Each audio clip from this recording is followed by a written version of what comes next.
उनके पास पहुंचा। तुरंत वल्लभ भाई वहां पहुंचे और यूं शुरू हुआ भारत का सबसे बड़ा और सफल किसान आंदोलन बारडोली। 1930 के नमक सत्याग्रह और दांडी कूच में वो बापू से भी पहले गिरफ्तार किए गए।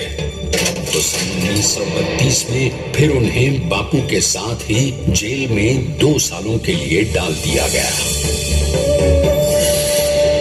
मगर आजादी के दीवानों को, स्वतंत्रता के परवानों को कौन गिरफ्तार कर पाया है? जेल से छूटते ही सरदार को कांग्रेस के नए राष्ट्राध्यक्ष पद पर चुना गया और उनकी सरपरस्ती में राष्ट्रवादी भारतीयों ने तमाम ब्रिटिश सूबों में जीत हासिल कर वहां अपनी स्थानिक सरकारें बनाई। किंतु सरदार का सपना केवल सरकार बनाना नहीं था। उनका स्वप्न तो था एक ऐसे नए भारत का जहां हर रंग, हर रूप, हर जात, मजहब, तबके का हिंदुस्तानी एक साथ मिलकर एक ऐसा नया भारत बना सके जहां पूर्ण स्वराज के साथ सारे समाज को गरीबी, अशिक्षा, छुआछूत से भी आजादी मिल जाए। इसकी पहली रणनीति थी भारत को अंग्रेजों की गुलामी से आजादी, ताकि भारत के लोगों की अपनी सरकार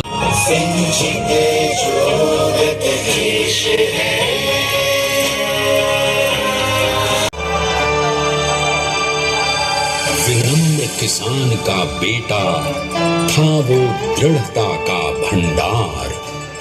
वल्लभ भाई पटेल नाम कहलाता था सरदार। कृषक कार्मिक जनगण से था उसको प्यार अपार। अखिल देश ने उसे रहनुमा किया था स्वीकार। गांधी बापू का शिष्य, सत्य अहिंसा का अवतार, किंतु एक भारत करने को धर्म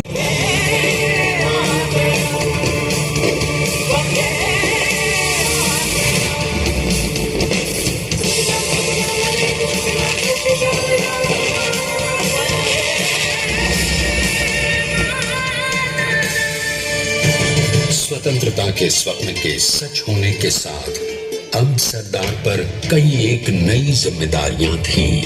आने वाली आजादी की तैयारी और एक नए भारत के लिए नए लोकतांत्रिक संविधान की संरचना। जैसा उनके साथी ने खुद कहा था, सरदार ने ही छेनी हथौड़ी लेकर एक नए भारत को उकेरा है।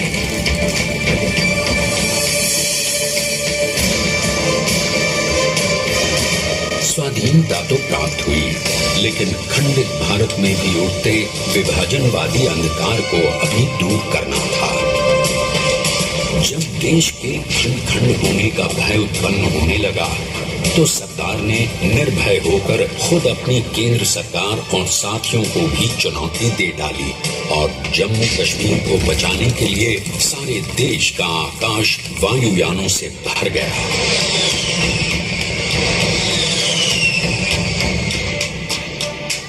और फिर हैदराबाद और जूनागढ़ के भारत में विलयीकरण को पाकिस्तान से चुनौती मिली। सरदार चाहते थे कि देश की 1 इंच धरती अब और विभाजित नहीं होनी चाहिए।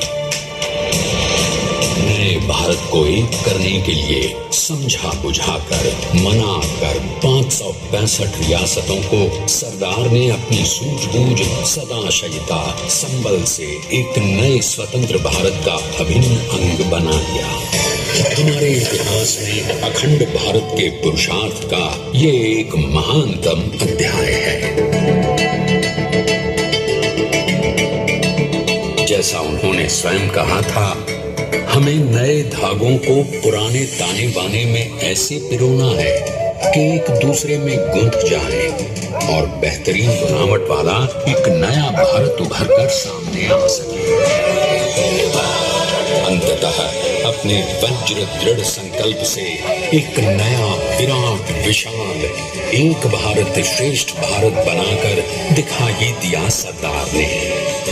संसार के सबसे बड़े प्रजातंत्र के शिल्पी को प्रणाम करने के लिए देश ने बनाया है ये समर्थ स्मारक। स्वाधीन भारत को समर्थ भारत में बदलने वाले सरदार पटेल को समर्पित प्रेरणा तीर्थ भी है।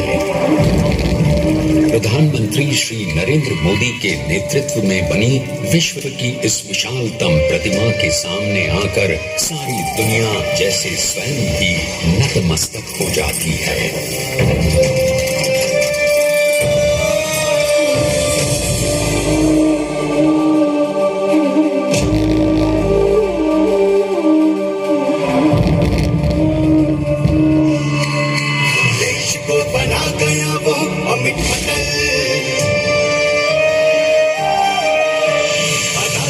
उसे न कोई शत्रुदल,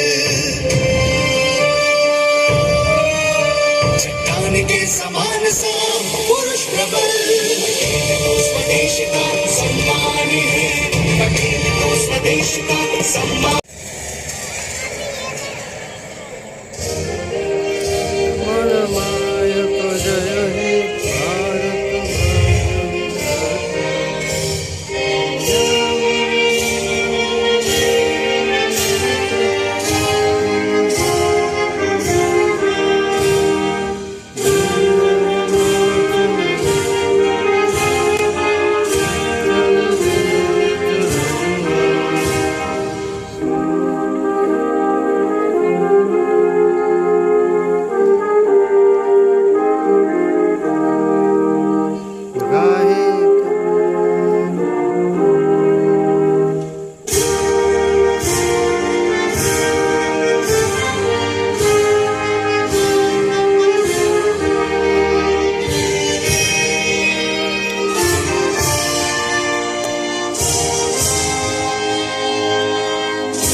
एकता का संदेश है कि भाषा एक, भाव एक, राज्य अनेक, राष्ट्र एक, पंथ अनेक, लक्ष्य एक, बोली एक, स्वर एक,